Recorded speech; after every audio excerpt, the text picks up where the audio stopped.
siding, windows, and gutters. All right, we're back. 6:11's the time. As we look outside live here, you can see the remnants of just a little bit of cloud cover. This is actually northwest looking to the southeast across 680 and Dodge, and a much quieter weather pattern to start off the day. We have dropped to 56 out at the airport. A lot of the metro a little bit cooler than that, but overall light winds southwest at 5, so it's a nice start to the day.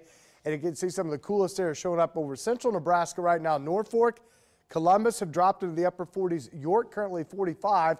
And then as you move east and southeast, temperatures warm up right now. 59 still in Red Oak. Falls City currently at 61. So either way you look at it, it's a really nice start to the day. Upper level system kind of spinning back over the Great Lakes. Not a lot of movement here.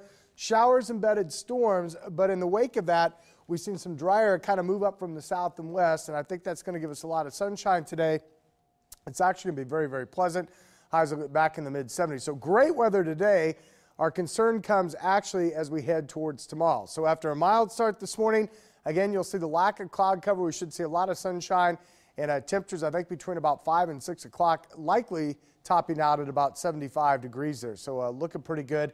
And most of us should be in the low to mid-70s by later this afternoon. Our concern is already for tomorrow afternoon and evening, another powerful storm system moves in.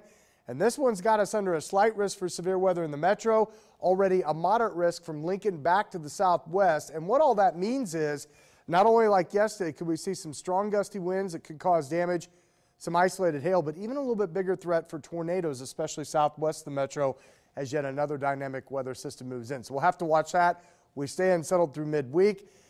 Thursday, Friday right now look to be a little lesser chance of rain, and then the weekend looks soggy. So a very active week coming up weather-wise here over the next 7 days. For today, though, a beautiful day. Probably the nicest we're going to see over the next 7.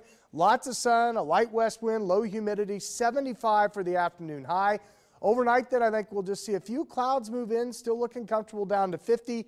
Winds turn to the north, stay pretty light there. And then our forecast as we head towards tomorrow. Again, the morning should be dry.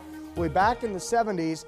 Watch for a possibility of showers, some stronger storms, especially during the afternoon to the south and west of us. And then by late in the day, especially tomorrow evening, that's where I think we'll be under the gun here in the metro.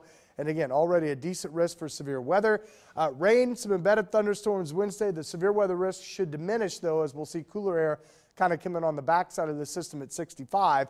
And then right now I've got us with scattered clouds, a sprinkle or shower possible Thursday and Friday, a little bit cooler. If there's some good news with that rain threat for the weekend, it looks like that storm's mainly going to track south of us. That would put us on the cooler side of things and reduce the possibility of severe weather, which we certainly are going to have to watch as we head towards tomorrow evening, which brings us to our Storm Shield weather app, a great tool to have here. You may want to download this if you haven't done so. We've been talking about this for almost a year now, and you can download that to your smartphone. You can have up to 5 locations. I know mine was going off left and right yesterday with the watch and the warnings. Of course, I have a lot of counties in as the weather guy. You know, you kind of want to know what's going on outside the metro. But yeah, it was pretty active yesterday. Probably doing that again as we head towards tomorrow evening. So this will kind of keep you advised as we get those starts. I always tell the kids at school, when the skies get really dark out there, that's kind of your first heads up to maybe head inside, check out the TV. And sure enough, we saw that 2 or 3 times just it got really dark in the west, and then storms would move through. Sure did. Actually impeded my outdoor exercise yesterday. It'll do that, I woke up a little bit late. I was trying to get things done, and by about 4 o'clock, I looked up. I went, these are some very dark clouds. Checked the radar. It was coming in. I opted for the treadmill indoors. And it was a good move, because about 10 minutes later, the bottom dropped out. So anyway, all right, Ryan, thanks again. We'll see you coming up on the 3s.